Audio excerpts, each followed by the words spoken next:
The second letter of Peter, chapter 2. But there were also false prophets among the people, even as there will be false teachers among you, who will secretly bring in destructive heresies, even denying the Lord who bought them, and bring on themselves swift destruction. And many will follow their destructive ways, because of whom the way of truth will be blasphemed. By covetousness they will exploit you with deceptive words. For a long time their judgment has not been idle, and their destruction does not slumber. For if God did not spare the angels who sinned, but cast them down to hell, and delivered them into chains of darkness to be reserved for judgment, and did not spare the ancient world, but saved Noah, one of 8 people, a preacher of righteousness, bringing in the flood on the world of the ungodly, and turning the cities of Sodom and Gomorrah into ashes, condemned them to destruction, making them an example to those who afterward would live ungodly, and delivered righteous Lot, who was oppressed by the filthy conduct of the wicked. For that righteous man, dwelling among them, tormented his righteous soul from day to day by seeing and hearing their lawless deeds. Then the Lord knows how to deliver the godly out of temptations and to reserve the unjust under punishment for the day of judgment, and especially those who walk according to the flesh in the lust of uncleanness and despise authority. They are presumptuous, self-willed.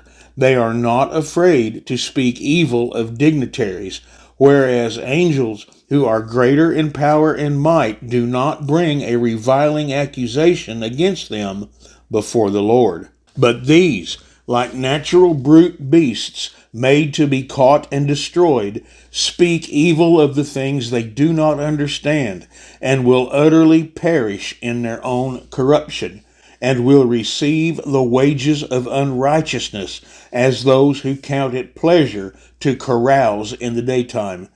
They are spots and blemishes, carousing in their own deceptions while they feast with you, having eyes full of adultery and that cannot cease from sin, enticing unstable souls. They have a heart trained in covetous practices and are accursed children. They have forsaken the right way and gone astray, following the way of Balaam the son of Beor, who loved the wages of unrighteousness.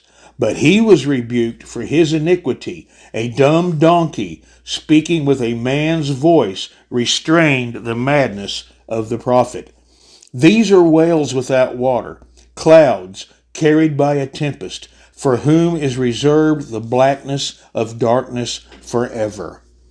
For when they speak great swelling words of emptiness, they allure through the lusts of the flesh, through lewdness, the ones who have actually escaped from those who live in error. While they promise them liberty, they themselves are slaves of corruption. For by whom a person is overcome, by him also he is brought into bondage. For if, after they have escaped the pollutions of the world, through the knowledge of the Lord and Savior Jesus Christ, they are again entangled in them and overcome, the latter end is worse for them than the beginning.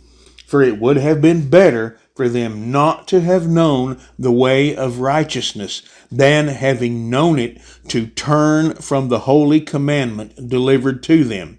But it has happened to them, according to the true proverb, a dog returns to his own vomit, and a sow, having washed, to her wallowing in the mire.